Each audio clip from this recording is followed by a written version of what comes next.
الحمد لله رب العالمين الحمد لله رب العالمين السلام عليكم ورحمة الله وبركاته. Abalma ke Malick le secret et les jeunes donc sur le plateau, sur le nouveau plateau belle bade ngaya bi ina fo donc awba kala matuga muna pour que blaga suma bamanango ko tere kaga jugude wala sa blaga suma kana kara donc information fitini ko di donc amiteme les jeunes mo ko ga wole de ko safna muna ya di safna suga fla muna ya ko fo cewta mun ye dali safna yani musota nabe kanudi abadi chema abadi musoma be daw fana yele ima ku ka garjega u ka be ka dala de wa muso fana be kan wole ka fo ay muso safna mun la na ya fo ngo diaso c'est-à-dire ko nuni che karla nyona ko kanga ka be ku nyefe de donc che chama yere fana be ka sane bulo ka diu muso ma ko parce que ko timia ka be ka soro de dlana donc ambe fole ko rana la sona machallah muso tay fene mo be ka commentaire karade ko che muso do ko vraiment kale barafla drone sana donc kale a utiliser les dames vraiment ko ni wati na ko na le be ka dlanke na ka che ko che tege ka be munumunu kuma be katale ka ko fe enfant fere ko el maka magara de wa obi akara togori amba fa ka che nyini ngora an so fa fura na la sona machallah mais angon ba don mine munu do na la sona botechi donc le génie bismillah sans plus tarder bien à l'amsaï le 24 février 2022 ñiningal folo mi mambule ya cela ka do ka ñiningal do ako yalma ceya bi se ka wuli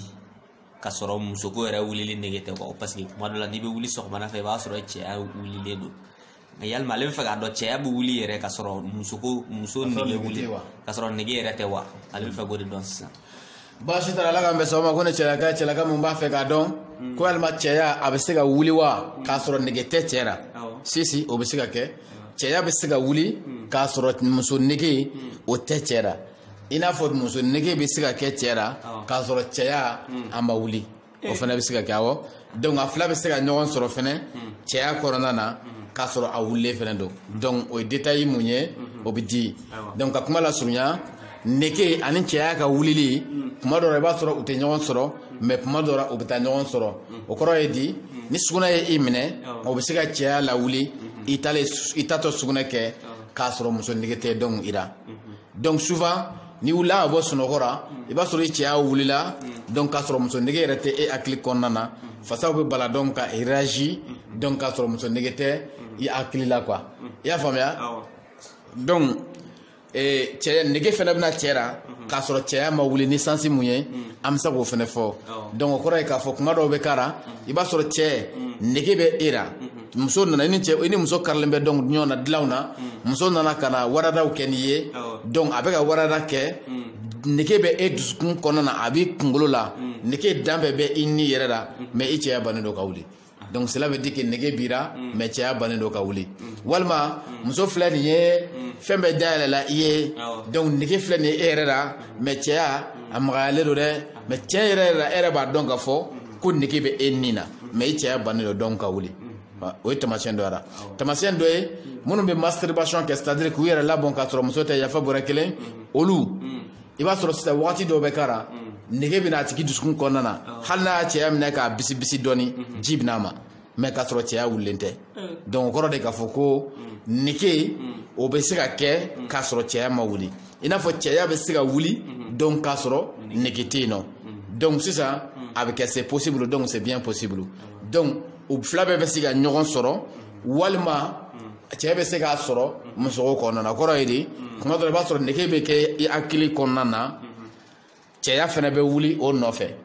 donc o de ye ceya wuli normal ye nege bi akili la a bi dusukun na ceya fana wulilen do donc o de y'a normal yɛrɛ ye donc mais i b'a sɔrɔ dɔ ta tɛ ten dɔ ta a b'a fɛ ka na rapport kɔnɔna na nege t'a la dɛ mais n'a ye jɔra rapport kɔnɔna na ceya wulilen do de fait k'a ye pénétrer la ka frottage daminɛ a n'a ka partenaire cɛ mun y'a ka furumuso ye de fait que cɛya kunkolo bɛ taa ni ka segin mun kɛ muso ka voisin kɔnɔna na élément dɔw de bɛ yen nɔ ni cɛya kunkolo bi o élément ninnu sɔrɔ très généralement ka caya courant dɔ de bɛ kɛ cɛ ka cɛya kunkolo la yɔrɔ mun korilen bɛ yɔrɔnin mun korilen do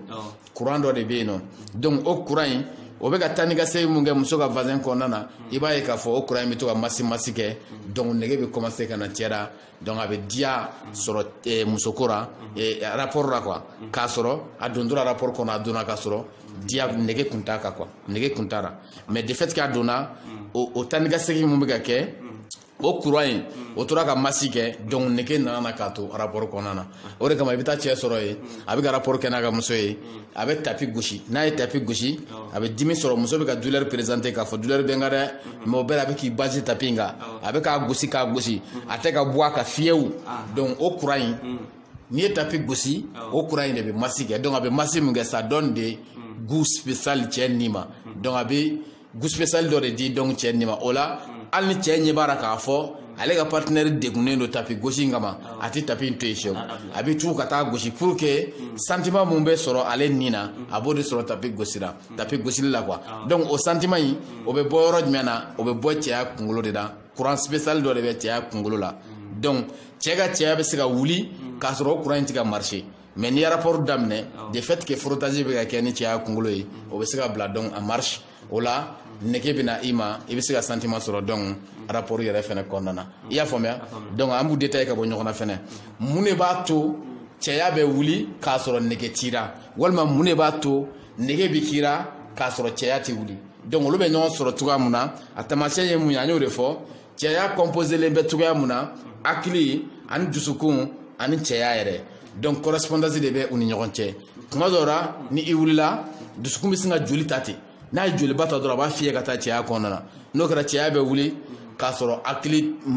hakili ni kunkolo olu ma communiquer correspondance c'est-à-dire olu ma sira di quoi mais ale sina ka joli ta n'a yɛrɛ ye k'a fili e ka cɛya kɔnɔna na n'o kɛra cɛya bɛ bala ka wuli mais k'a sɔrɔ nege tɛ e yɛrɛ la i y'a faamuya donc sisan waati jumɛn de la i b'a sɔrɔ nege bɛ kira mais cɛya bɛ ban ka wuli o kɔrɔ ye k'a fɔ i kunkolo o ye envie ta i y'a faamuya kunkolo ye nege ta mais a communiquera dusukun fɛ dusukun banna k'a laminɛ c'est-à-dire a ko dusukun ma joli dɔ fili ka na sexe kɔnɔna na dɛ donc dusukun ma sɔn k'a ka communication laminɛ o la envie bɛ to i kunkolo kɔnɔna na de fait que sɔn banna k'a ka baara kɛ ale de kan ka joli fiyɛ ka na sexe kɔnɔna na de fait que ale banna ka baara ma o la a bɛ kɛ nege filɛ i dusukun i hakili la walima i dusukun na mais de fait que sɔn in banna k'a ka joli filili min kɛ ka na i ka cɛya la donc a bɛ kɛ envie b'i ni na ten mais cɛya bannen bɛ donc ka wuli donc u bɛ ɲɔgɔn sɔrɔ nin cogoya in de la u bɛ ɲɔgɔn fɔn ɲɔgɔnya donc nin cogoya in de la donc u bɛ ɲɔgɔn sɔrɔ cogo di ni u fila bɛɛ bɛnna u ka communication ɲɛna hakili ye capturage kɛ k'a di dusukun ma ale ye joli caman ta k'o fili cɛya ma cɛya fana ye laminɛni kɛ donc u saba bɛɛ ye ɲɔgɔn ta o la communication bɛ ɲɛ o la nege bɛ kira cɛya fana bɛ wuli en même temps donc ni rapport kɛ i bɛ sentiment fana sɔrɔ cɛya fana tɛ sɔsɔ i n'a fɔ i b'a fɛ cogoya min na donc ka kuma lasurunya o de kama tubabuw filɛ nin ye u k'a kɛ u trop o de kama i bɛ cɛya fura feere caman ye u ka fura tɛ marché parce que a tɛ marché cogoya jumɛn na f'i ka ninnu dɔn de caman bɛ yen nɔ u bɛ fura mun dilan hali tubabuw b'a kɛ kuma dɔw la u bɛ fura mun dilan pour que ka se ka cɛya bila marché la o bɛ taa dusukun u b'o de lateliya o de kama a fura excitant ninnu n'i y'a ta i dusukun bɛ teliya i dusukun bɛ teliya ka kɛ n'a fɔ i n'u bɛ ka gure walima ka kɛ n'a fɔ i ka vision bɛ tiɲɛ quoi i n'a fɔ i kunkolo b'i dimi o bɛ dusukun de lateliya joona pour que a ka joli fiyɛ joona ka taa cɛya kɔnɔna na walasa cɛya bɛ se ka wuli n'o kɛra communication tɛ hakili la déjà u ye hakili ta olu ma hakili ta waleya quoi u ye dusukun da dɔrɔn de dilan ko comprimé d'i ma donc n'i y'o comprimé in ta sisan o bɛ dusukun lateliya ale bɛ joli caman fili ka na i ka sexe kɔnɔna na i ka cɛya kɔnɔna na donc cɛya bɛ wuli i b'a sɔrɔ a jalen don kaki i b'a rapport kɛ mais i ti diya sɔrɔ awɔ hali ni ji nana i ma i cɛya jalen don diya t'i kan mais cɛya jalen don a bannen don donc ka wuli a bannen don ka da quoi donc o de kama a excitant ninnu n'i y'a ta i b'a rapport kɛ hali ni ji nana i ma hali ni bɔnna quoi yafa bɔrɛ kelen cɛya ti da bon i b'a sɔrɔ i dusukun ka teli i kunkolo b'i dimi parce que olu ye dusukun de lateliya ka fura de d'i ma u ye fura dɔ de dilan ka sɔrɔ ka dusukun lateliya pour que cɛya bɛ se ka wuli cogoya mun na quoi mais hakili ta o t'a kɔnɔna na o de kama n'i b'a fɛ i ka cɛya fura dilanna ye walima feerela ye i kan ka nin bɛɛ dɔn donc n'i b'a fɛ ka fura di mɔgɔw ma mun bɛ mɔgɔw nafa matière ba saba bɛ yen fo ka y'a kɔnɔna na il faut que i ka excitation fura de di mɔgɔw ma mun bɛ nege di a tigi yɛrɛ ma fɔlɔ ka correspondance partager kunkolo ni dusukun cɛ walasa cɛya bɛ se ka dɔn laminɛni kɛ cogoya min na i y'a faamuya ani mun bɛ farisogo yɛrɛ kɛnɛya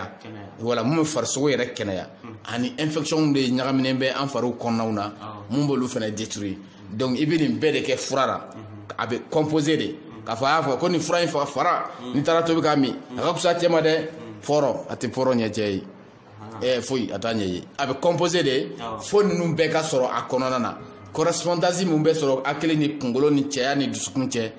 ani joli yɛrɛ cogoya i k'o bɛɛ de dɔn fura bɛɛ de bɛ composé ɲɔgɔn fɛ ka sɔrɔ k'a feere mɔgɔw ma a bɛ sɔrɔ ka dɔn u nafa n'i m'o kɛ fo tɔw baara n bɛ taa kɛ ten dɔrɔn wala i bɛ se ka matière kelen dɔrɔn de sɔrɔ c'est-à-dire i bɛ se ka taa mɔgɔw la dusukun teliya dɔrɔn a banna mais correspondance mun bɛ hakili ni kunkolo cɛ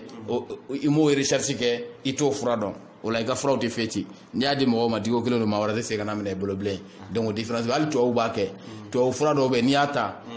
a bɛ dusukun kɛ i n'a fɔ a ci tigɛtɔ don voilà o tɛ communication ko kuma tɛ hakili ta in u t'o kara quoi u bɛ dusukun dɔrɔn ta kɛra ka d'i ma pour que cɛya in ka se ka wuli dɔrɔn parce que mun bɛ degun mun bɛ e kan muso t'o dɔn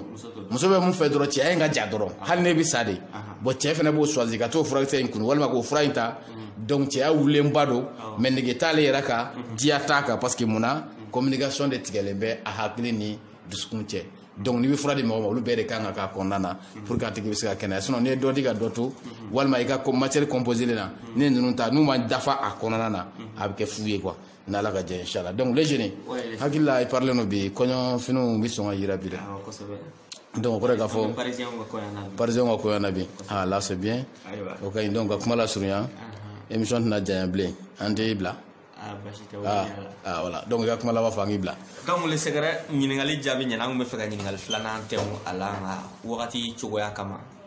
nin bɛ kɛ fanu garisɛgɛ bisa walima e b'a kɔnɔ o de don basi tɛ ni ne ka kuma laban bi émission na n'ala sɔnna mashallah donc toujours Malik le secret et les jeunes ne plateau ba nga ya bi ni ba ɲini internet sɔrɔ i b'a sɔrɔ Malik le secret i b'a sɔrɔ internet ka dɛ ni mɔgɔ bɛ kunnafoni wɛrɛ fɛnɛ na i bɛ se ka daw gosi 77 39 39 02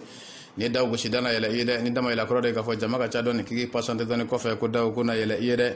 donc a ye boli ka na an ka groupe sanfɛ la groupe in an bɛ leçon minnu d'a kan leçon professionnel yaw de don donc cɛ ani muso n'ala sɔnna ma degun caman fɛnɛ bɛ yen nɔ n'o b'i ka cɛya fanfɛ la ni muso ko fanfɛ la donc n'ala sɔnna ma inchallah que ça soit muso ou bien cɛ donc i b'an contacter n'ala sɔnna ma inchallah an bɛ se ka degun caman an bɛ se ka wuli ka bɔ mɔgɔw kan kunfɛ fɛnw tɛ an y'a ɲɛ de ɲini n'an y'a f'i ye k'a fura d'i ma an b'a f'i ye cogo min a bɛ kɛ ten ni ala ka jɛ inchallah n kɔnɔ dɛ n bɛna fɛn d'i ma ni ala ka jɛ inchallah donc toujours Malik le secret an de tun bɛ plateau belebeleba de in kan i n'a fɔ an b'a fɔ ye cogoya min na donc groupe ɲɔko de don ɲɔbugu ɲɔkow de don i bɛ daw kɔngɔ a takanw ye mun ye olu bɛ f'u ye ni ala ka jɛ inchallah assalamu alaikum wa rahmatullah wa barakatuh alhamdulillah ya rabbil alamin